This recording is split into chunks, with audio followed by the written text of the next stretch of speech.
panjatkan karena berkat rahmatnya, ridhonya kita bisa berkumpul di tempat ini. Maka dalam kesempatan ini juga saya sampaikan terima kasih yang sebesar-besarnya kepada Joko Adiwaluyo. Kami sangat tersanjung sekali Kak. Saya dengan Kak Frio diundang hadir di BP House Indonesia ini. Selanjutnya saya ingin dalam kesempatan yang baik ini untuk mengajak kepada yang hadir di sini agar pandu jangan sampai hilang. Bahkan mungkin juga ya generasi sekarang ini tidak mengetahui apa itu gitu ya.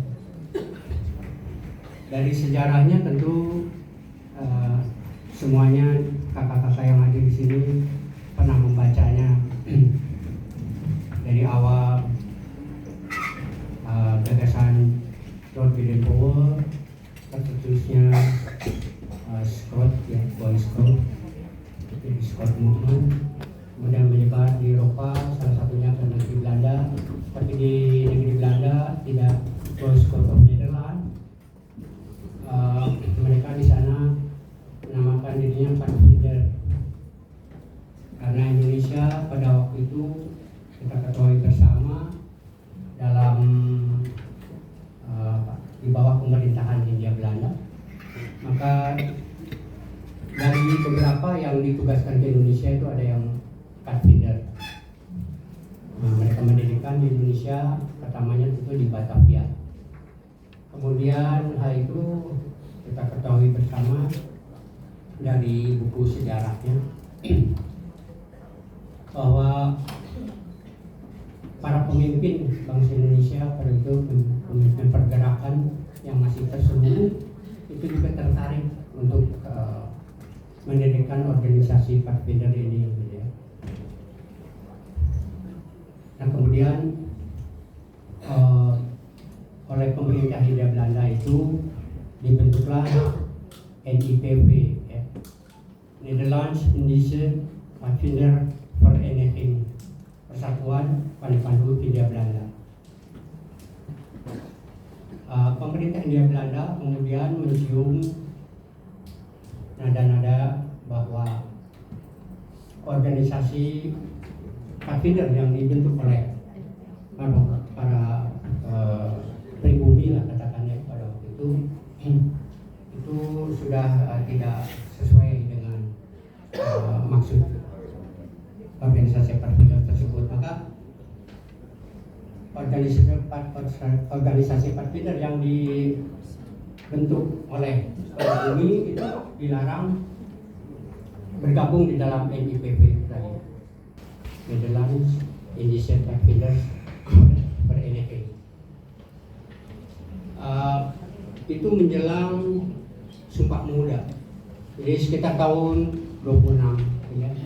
Itu alhamdulillahnya Kiai Haji Abu Salim menemukan dalam kamus bahasa Melayu itu kata pandu yang artinya adalah sebagai penunjuk jalan. Nah bagi kita makanya itu oleh Kiai Haji Abu Salim tidak masalah untuk organisasi Pathfinder yang dibentuk oleh pribumi itu kita gunakan kata pandu sebagai penunjuk jalan. Tetapi makna yang lebih dalam lagi adalah pandu itu adalah penunjuk jalan bagi dirinya dan bagi orang lain ke arah yang benar melalui jalan yang baik. Demikian maknanya dari kata pandu. Makanya di dalam bait pertama Indonesia Raya juga ada yang dipandu di buku, dan di bait ketiga juga demikian, majulah pandunya gitu ya. Nah, mohon ini juga Bapak sosialisasikan kepada semua mungkin ada yang belum mengetahui. Jadi saya pesan agar kosakata Pandu jangan sampai punah, apalagi tidak tahu artinya gitu. Baik,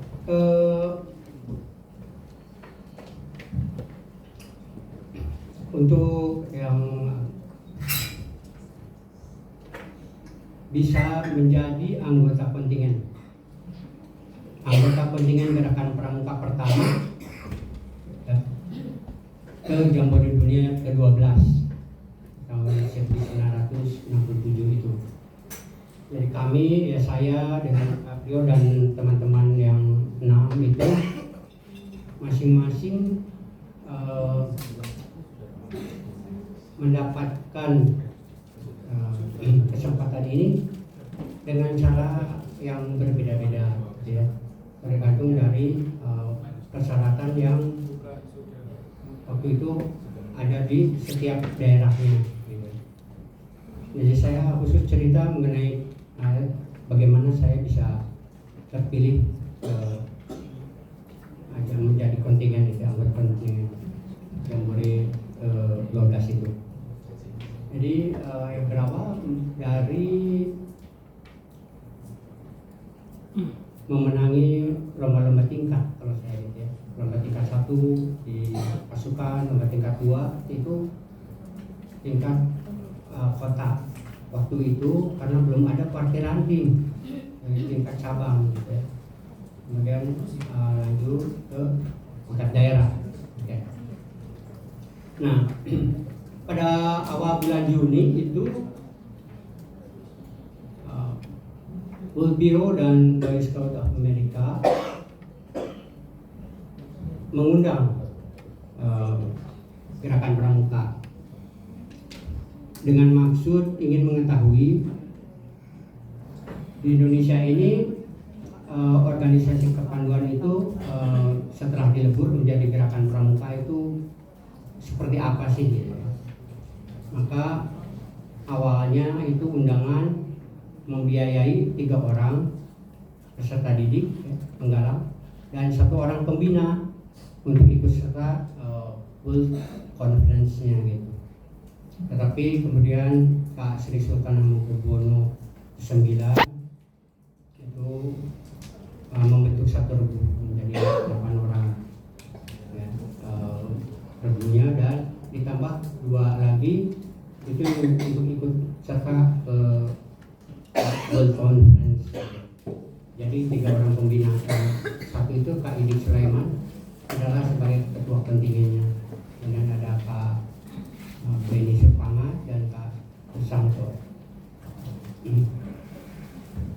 Jadi saya kebetulan sedang mengikuti LT3 itu Jawa Barat, datang dari Partai Nasional meninjau itu. Alhamdulillah dari penilaian beliau-beliau yang hadir dari Partai Nasional itu menginginkan yang terpilih itu usianya masih penggalang kembali dari Jambore, dengan maksud supaya pengalaman yang didapat dari Jambore bisa ditularkan, disebarluaskan kepada teman-temannya di penggalang itu di daerahnya masing-masing. Tapi ya itu masih ada 2 syarat di penggalang itu mengenai usia gitu ya. Ada juga yang masih menganut seperti apa yang digariskan oleh Lord Baden-Powell, penggalang itu usia 12 tahun sampai belum berulang tahun ke-18. Tapi saya di Kota Bandung itu pada waktu itu penggalang itu usia 11 tahun ya, sampai dengan belum berulang tahun ke-16. Jadi makanya tadi saya dari awal sebutkan ini berbeda-beda, mungkin nanti Kaprio bisa